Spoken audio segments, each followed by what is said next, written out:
നല്ല ആഞ്ഞു വെട്ടാണല്ലോ. നല്ല മഴക്കൂടെ വരുന്നുണ്ടേ. അപ്പൊ ഓലക്കൊടിയൊക്കെ നല്ലോണം കിട്ടിയിട്ടുണ്ട്. അതൊക്കെ വെട്ടി കെട്ടി അരലെടുത്ത് വെച്ചാല് നല്ലോണം മഴ അടച്ചിപ്പോ 2-3 ദിവസം പെയ്തില്ലേ. അങ്ങനെ പെയ്യുന്ന സമയത്ത് നമുക്ക് ഇത് എടുത്തിട്ട് ഇങ്ങനെ സുഖമായിട്ട് ഇരുന്ന് കത്തിക്കാം.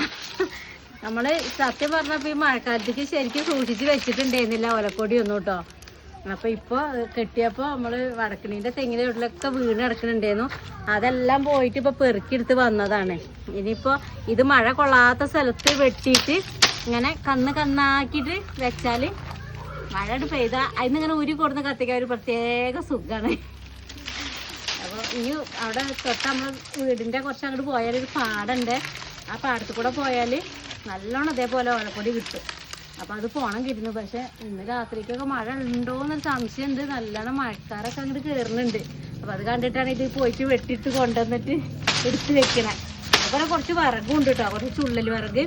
ഇതും ചുള്ളൽ വിറകാണ് ശരിക്കും നമ്മൾ മഴക്കാലത്തേക്ക് നമ്മൾ സൂക്ഷിച്ച് വെക്കേണ്ടത്. അങ്ങനെ കെട്ടാക്കി വെച്ചാൽ നല്ല ഇതാണ് തീ പിടിപ്പിക്കാനേ. ഇതുണ്ടോ അതിൻ്റെ ഇടയിൽ നല്ല റബ്ബറിൻ്റെ ചുള്ളലാണ്. ഇതുപോലത്തെ ചുള്ളലാണ് നമുക്ക് വേണ്ടത്.